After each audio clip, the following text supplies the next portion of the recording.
Hi friends, अपन लोग एलएसडब्ल्यू का एक इम्पॉर्टेंट टॉपिक कर रहे हैं जो कि बीपीएससी मेंस के लिए काफ़ी हेल्पफुल है। इसमें अपन लोग देखेंगे टाइप्स और the classification of the labour legislations. So R K Das के बुक के according, R K Das in his book principle and the problems of labour legislation in India are divided the labour legislation into 4 categories. Okay, so यहाँ पे अपन लोग याद करेंगे are K दास हैं, उन्होंने अपनी book principle and the problems of labour legislation में जो इन्होंने 4 कैटेगरीज में जो है इसको डिवाइड किया हुआ है। फर्स्ट क्या है, protective legislation, second is the regulative, third is the social security legislation and the fourth one is the labor welfare legislation. Okay, so line wise line इसको देखते हैं। फर्स्ट देखते हैं प्रोटेक्टिव लेजिस्लेशन में क्या कहना चाह रहे हैं। So there are the two parties in an industry, namely the employer and the worker. Employers are economically stronger, hence they usually exploit the working class. The government enacts some legislation to protect the workers from the exploitation of the employers. Such type of legislations are called the protective legislations. So the primary purpose of the protecting legislation is to protect the minimum labor standards and improve the working conditions. According to R.K. Das, protective labor legislations are those which primarily aim to protect the labor standards and improve the working conditions. See, basically क्या होता है कि हमें पता है कि industry में दो टाइप के जो है सेक्शंस होते हैं, दो सेक्शन होता है। एक होता है एम्प्लॉयर्स का, एक होता है वर्कर्स का। एम्प्लॉयर्स जो जनरली क्या होते हैं, उनकी आर्थिक जो कंडीशन होती है, जो इनकी इकोनॉमिक जो कंडीशन होती है वो वर्कर्स से काफ़ी अच्छी होती है, इसलिए वो जनरली इनका क्या करते हैं, एक्सप्लॉयटेशन करते हैं। इसलिए गवर्नमेंट जो है कुछ लेजिस्लेशंस लेके आती है सो डैट इन वर्कर्स को, एम्प्लॉयर्स के एक्सप्लॉयटेशन से बचाया जा सके। ऐसे लेजिस्लेशंस को हम लोग क्या कहते हैं, प्रोटेक्टिव लेजिस्लेशंस कहते हैं।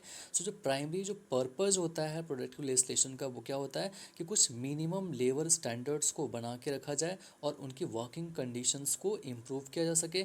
आर के दास के according protective labour legislations are those which primarily aim to protect the labour standards and improve the working conditions. तो कुछ एग्जांपल देखते हैं प्रोटेक्टिव लेजिस्लेशंस का इंडिया में। फैक्ट्रीज एक्ट 1948 है, mines act 1952, plantation labour act 1951, payment of the wages act 1936, minimum wages act 1948, motor transport workers act 1961, the contract labour regulation and the abolition act 1970 etcetera. Next देखते हैं regulative legislation. So when ever to persons work at a place, then there is a possibility to raise the differences in ideas, conflict or dispute between them. Similarly, when the employer and the workers work together in the industry for production, then differences or the dispute between them may arise, which is called the relationship of the conflict. Every government tries to settle the disputes or the differences and to improve the sense of the cooperation and the amicable relationship between the parties. Hence, the legislations are passed by the government to regulate the relationship between the employer and the worker in the industrial organizations, which are known as the regulative legislations. Okay, so basically क्या होता है कि जब भी दो लोग कहीं एक जगह पे काम कर रहे होते हैं तो उनके बीच में ऑब्वियस सी बात है कुछ ना कुछ डिफरेंसेस अराइज होंगे, या कुछ जो है मतलब कुछ किसी पर्टिकुलर जो पॉइंट को लेकर के दोनों की जो सहमति है वो अलग अलग हो सकती है, दोनों के खुद के पॉइंट डिफरेंट हो सकते हैं। सो सेम केस इंडस्ट्री में भी होता है, एम्प्लॉयर सेक्शन वहाँ पे होता है और एम्प्लॉय सेक्शन होते हैं। इन दोनों के बीच में कुछ डिफरेंसेस अराइज हो सकते हैं, इसके बीच में लेकर के जो है रिलेशनशिप कॉन्फ्लिक्ट बन सकता है, कुछ डिस्प्यूट्स अराइज हो सकते हैं। सो इस पर्टिकुलर प्रॉब्लम को सॉल्व करने के लिए गवर्नमेंट जो है कुछ रेगुलेशंस लेके आती है, लेजिस्लेशंस लेके आती है, सो डैट कि उनके बीच में एक सेंस ऑफ कोऑपरेशन, भाईचारा वाला जो है एमिकेबल रिलेशनशिप ग्रो किया जा सके। सो ऐसे लेजिस्लेशंस को जो गवर्नमेंट पास करती है ताकि जो एम्प्लॉयर एंड वर्कर के बीच में रिलेशनशिप को रेगुलेट किया जा सके इंडस्ट्रियल ऑर्गेनाइजेशन में, इसको क्या कहा जाता है, रेगुलेटिव लेजिस्लेशन कहा जाता है। ठीक है, सो इसका अपन लोग कुछ एग्जांपल्स देख सकते हैं। इसके जो कुछ फेमस एग्जांपल जो है, ये हमारा एक है trade union act 1926, the industrial dispute act 1947, the industrial employment standing orders act 1946। Okay, third देखते हैं social security legislations. So the Lord Beveridge of the England has written in his book social security that there the 6 contingencies or the risk of the life.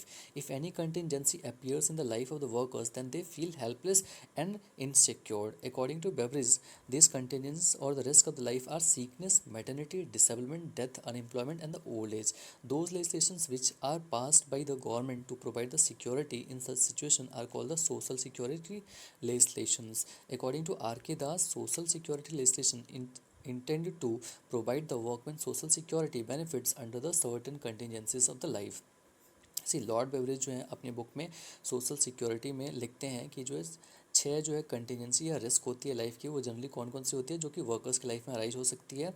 वो basically जो है sickness, maternity, disablement, death, unemployment, old age.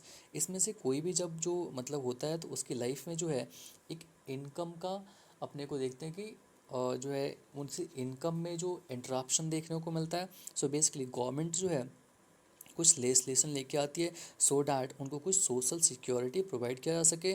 ठीक है। सो R K Das लिखते हैं social security legislation intend to provide the workman social security benefits under the certain contingencies of the life. Professor K N Ved has written in his book State and the Labor in India that social security legislation aim to protect the workers from the certain risks like the sickness, maternity, disablement, death and the unemployment and the old age। Okay, example देख सकते हैं जो social security legislation का है वो है the workmen's compensation act 1923, employees state insurance act 1948, the maternity benefit act 1961, employees provident fund and the miscellaneous provision act 1952, the payment of gratuity act 1972 etcetera. Next देखते हैं जो फोर्थ है। Fourth अपना है labour welfare legislation. So the workers are placed under the weaker section in the industrial field.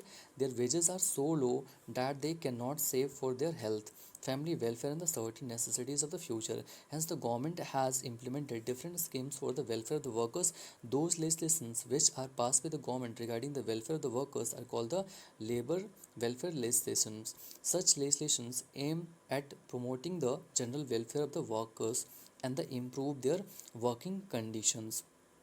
So see basically what happens कि जो majority of जो workers होते हैं उनकी सैलरी या फिर वेजेस इतना कम होता है कि वो बेसिकली अपनी जो बेसिक नीड्स होती है वही पूरी कर पाते हैं।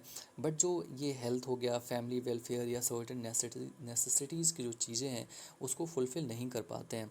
सो गवर्नमेंट जो है बेसिकली इनके बारे में सोचती है एंड जो लेजिस्लेशंस लेके आती है सो डैट इनके वेलफेयर के बारे में सोचा जा सके, उसको हम लोग क्या कहते हैं, वेलफेयर लेजिस्लेशन कहते हैं।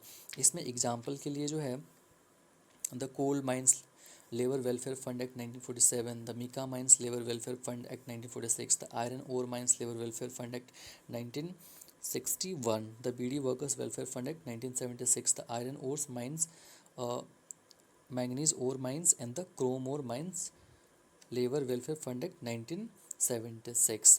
तो ये बेसिकली अपना टॉपिक था